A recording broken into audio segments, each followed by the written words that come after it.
Indian 2 భారతీయుడు 2 ఈ cinema చాలా మెమరీస్ని గుర్తు చేస్తుంది. అప్పట్లో భారతీయుడు కోసం కోసేసుకోవచ్చు తెలుసా. అంటే hello guys, welcome to barbell pitch meetings. కొత్తగా వచ్చినట్టయితే లైకు, షేరు, సబ్స్క్రైబు చెప్తూనే ఉన్నా. 179లో ఉన్నాం, 180, 200 అయిపోవాలంతే. రౌండ్ ఫిగర్ 200 చేసేద్దాం. అలానే ఈ సినిమా చెప్పేది it brings back so many memories అండి. నాకైతే చిన్నప్పుడు ఇప్పుడే ఇంతుంటే సెగ, చిన్నప్పుడు మామూలుగా ఉండేది కాదు. టు గివ్ యూ 2 ఎగ్జాంపుల్స్ ఫాస్ట్గా, కొంచెం సైడ్ టాపిక్ అయినా ఫినిష్ చేద్దాం. మీరు చెప్పండి, మీకు ఇలాంటి ఏమైనా ఉంటే కింద రాయండి. I want to know. ఎందుకంటే నేను 90s కిడ్. బాలు సినిమా అనుకుంటా, బాలు ABCDFG వచ్చినప్పుడు ఐ వాంట్ దట్ ప్యాంట్, ఏదో ఎలిఫెంట్ ప్యాంట్ అలా కార్గో ప్యాంట్, ఇంకా ఐ వాంట్ దట్ ప్యాంట్ అంటే అప్పుడు హైదరాబాద్ సెంట్రల్ మాల్ కూడా ఓపెన్ అవుతుంది రీసెంట్గా. ఆడికి పోదాం కొందాం అని చెప్పి ఇంకా బిగబడితే తీసుకెళ్ళి కొనిచ్చారు. సో అలా ఉంటుంది. అలానే ఈ సినిమా చూసి చిన్నప్పుడు ఆ స్కూల్ బెట్ల మధ్యలో స్కేల్ ఇరగొట్టేసి దూర్చేసుకొని భారతీయుడు అని చెప్పి ఇలా బిల్డప్లు చేసేవాళ్ళు. అలా ఉండేది అప్పట్లో. అసలు ఆ సినిమా కానీ, ఆ ఫీల్ కానీ, శంకర్ గారు కానీ, ఆయన ఒక లెజెండ్ అబ్బా. అదంతే. సమ్టైమ్స్ మన హీరోసే మన ముందు బ్యాడ్ ఫిల్మ్స్ తీస్తుంటే బాధ అవుతుంది కదా. నాకు ఆ ఫీలింగ్ ఉంది, ఇప్పుడైతే ఆ ఫీలింగ్ ఉంది నాకు ఈ సినిమా మీద. ఎందుకంటే మీరు తీసుకోండి, నాకు తెలిసి ఐ కుడ్ బి రాంగ్, నేను ఎక్కడో చదివినట్టు గుర్తు ఏంటంటే, జెంటిల్మెన్ సినిమా నుంచి ఆల్మోస్ట్ మన రాజమౌళి గారు రానంత వరకు శంకర్ గారి ఈచ్ మూవీ కొత్త బడ్జెట్ రికార్డ్ని బ్రేక్ చేసుకుంటూ వెళ్ళింది. అలా నెక్స్ట్ ఇప్పుడు జెంటిల్మెన్దే ఐ థింక్ ఆ టైంలో చాలా బడ్జెట్ పెట్టి తీశారు. అలా నెక్స్ట్ కొత్త కాన్సెప్ట్ సినిమాలు, కొంచెం ఏమంటారు సమాజం బాగు కోసం తీసే సినిమాలు, at the same time entertaining సినిమాలు, మ్యూజిక్లు బాగుంటాయి, మ్యూజిక్ విజువల్స్ బాగుంటాయి. అంటే యూ నేమ్ ఇట్ ఆ సినిమాలో ఉంటుంది. అలా తీసేవారు సినిమాలన్నీ, చాలా బాగుండేవి. అంటిల్ నాకైతే శివాజీ మూవీ నాకు బాగా నచ్చింది. శివాజీ మూవీ తర్వాత it's gone, for me it's gone. Almost ఒక 17 years అవుతుందండి నాకు ఆయన సినిమా ఒకటి ప్రాపర్గా నచ్చి. ఎందుకు అంటే ఇంకా నాకు రోబో అంతంత మాత్రమే, రోబో 2.0 అంతే. మధ్యలో ఐ సినిమా వచ్చింది, మధ్యలో మళ్ళీ ఇంకేదో సినిమా రీమేక్ కూడా చేశారు, 3 Idiots సినిమా రీమేక్ చేశారు. సో నాకైతే it is going down hill అండి. సో నాకైతే ఎక్స్పెక్టేషన్స్ అస్సలు లేవు. ఒక హీరో, ఒక మంచి లెజెండరీ డైరెక్టర్ ఇలా చేస్తున్నారంటే కొంచెం బాధేస్తుంది. అండ్ ఈ సినిమాకు కూడా నాకు తెలిసి చాలా ఇది జరిగింది కదండి, చాలా ఇష్యూస్ జరిగినాయి. ఎప్పటి నుంచో షూటింగ్ ప్రొడక్షన్ అయిపోయింది, ఎవరో చనిపోయారు కోవిడ్ టైంలో.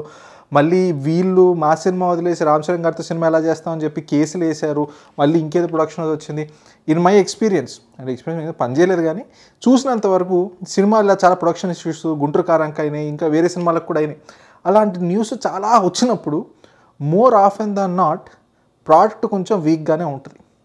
ఈ సినిమా కూడా రేపు వస్తుంది, ఎల్లుండి వస్తుంది, వస్తా రాదా అది ఇది అని ఫైనలీ వచ్చింది అంటే సాంగ్స్ వచ్చినాయి, ట్రైలర్ వచ్చింది, చూశాను. నాకైతే అంత ఊపు రాలేదు. కొంతమంది ఎస్ అంటున్నారు కానీ నాకు ఏమన్నా కొంచెమన్నా ఊపు ఉంది అంటే ఆ భారతీయుడు 1 ఆ ఊపే ఇప్పుడు ఉంది. కానీ ఈ సినిమా కొత్తగా తీసుకొచ్చినైతే లేదండి. Same old template. ఆ పాటలు పెట్టామా, పాటలు కూడా నాకు అసలు ఎక్కలేదండి. సోఫార్ అన్ని పాటలు వచ్చినాయి, నాకు అసలు తెలియదు అన్ని పాటలు వచ్చినట్టు, వాళ్ళు ఎత్తుతో తెలిసింది. విన్నాను, కొంచెం తొందరగానే విన్నాను. నాకైతే ఏది అంత క్యాచీగా అనిపించలేదు. మేబీ విత్ టైం అయ్యి ఉండొచ్చు. కానీ ఇంకా ఎప్పుడైనా కష్టం అండి, అలాంటి కల్ట్ క్లాసిక్ తీసినప్పుడు దానికి పార్ట్ 2 తీయాలంటేనే you're already trying to fill in like bigger shoes.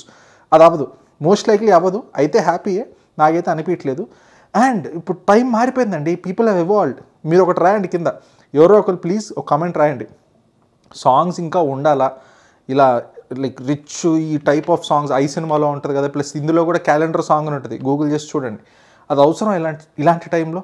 Are లేదు ఆయన he's known for this visual. ఇప్పుడు ఫర్ ఎగ్జాంపుల్ రాఘవేంద్ర గారు బొడ్డు మీద ఫ్రూట్స్ వేస్తున్నట్టు ఈయన ఇలా విజువల్గా అపీలింగ్గా చూపిస్తారు, అది ఈయన USP, అది ఉండాల్సిందే అంటారా? అలా పెట్టి లైక్ ఆర్ దాన్ని బట్టి డిసైడ్ చేద్దాం జనాలు ఏమనుకుంటున్నారు. దిస్ ఇస్ మై ఒపీనియన్, నాకు అంత నచ్చదు. ఎందుకంటే ఒకప్పుడు ఉండేదండి జీన్స్ సినిమాలో ఎక్కడో ఒక్క సాంగ్లో 7 వండర్లు చూపించాడంట, దానికోసమైనా మల్టిపుల్ టైమ్స్ వెళ్ళేవాళ్ళు అనేవాళ్ళు సినిమాలు అప్పట్లో. కానీ ఇక్కడ ఆటగాళ్ళు ఉన్నారు, నానుష ఛానళ్ళు ఉన్నాయి, అన్నీ చూపించేస్తున్నారు. సో ఈ జనాలు ఇవాల్వ్ అయిపోయారు, అందరి చేతిలో ఫోన్లు ఉన్నాయి, అందరూ ఇవన్నీ చూస్తున్నారు. సో ఐ డోంట్ థింక్ ఇలాంటి ఎక్స్ట్రాడినరీ విజువల్ సాంగ్స్ కోసం సినిమాకి వస్తారని. I think people want like good movies, good stories, entertaining stories. అది ఉంటే ఈ సినిమా ఎగిరిద్ది. From the looks of the trailer మాత్రం కొంచెం రొటీన్గానే అనిపిస్తుంది, కొంచెం మోర్ కమర్షియల్ ఎలిమెంట్స్ ఉన్నట్టు అనిపిస్తుంది. ఎట్ ద సేమ్ టైం ఏమోండి ఆ మ్యాజిక్ లేదనిపించింది. అండ్ కొన్ని సీన్స్ చూస్తుంటే శంకర్ గారు మీరా అన్నట్టు అనిపిస్తుంది. ఒక గడ్డి సీన్ ఉంటుంది, గడ్డి సీన్లో కమల్ హాసన్ గారు ఏదో మర్మకళ ప్రాక్టీస్ చేస్తున్నట్టు ఉంటుంది. ఆ గడ్డి సీను అది చూస్తుంటే విజువల్ అయ్యమ్మ మా త్రివిక్రమ్ గారు మ్యాక్సిమస్ డెసిమస్ మెరిడియస్ అని చెప్పి బ్రహ్మానందం గారు సెట్ ఇంకా బాగుంటుంది అనిపించింది నాకు. ఏమో అంటే ఆయన అంత కేర్ తీసుకోలేదా లేదా లాస్ట్లో ర్యాపప్ చేశారా అన్నట్టు ఆ ఫేస్ మీద పెట్టిన ఇది కూడా అస్సలు న్యాచురల్గా లేదు.